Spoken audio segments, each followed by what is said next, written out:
میرے محترم دوستو، جب ہم نماز سے فارغ ہو جاتے ہیں تو اس کا مطلب یہ نہیں ہے کہ بس اب سب کچھ ختم ہو گیا، بلکہ اب بھی 3 اہم کام رہتے ہیں۔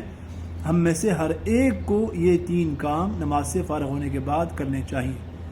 نمبر 1 شکر، نمبر 2 عذر، نمبر 3 خوف اور ڈر۔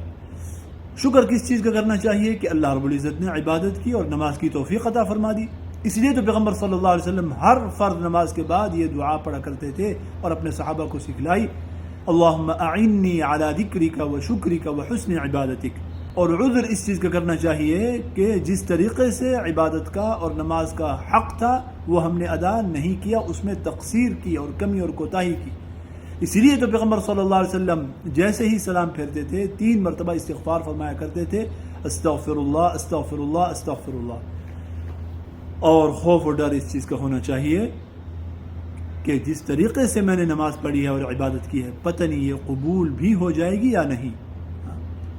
اور پیغمبر صلی اللہ علیہ وسلم نماز کے بعد یہ ذکر فرمایا کرتے تھے، لا حول ولا قوة الا باللہ، لا الہ الا اللہ ولا نعبد الا ایاہ، لہ النعمت ولہ الفضل ولہ الثناء الحسن۔ تو اس میں لا حول ولا قوة الا باللہ آتا ہے جو کہ اسی چیز کے لیے ہے۔ بہرحال اللہ رب العزت کریم ذات ہے، قبول فرمائیں گے۔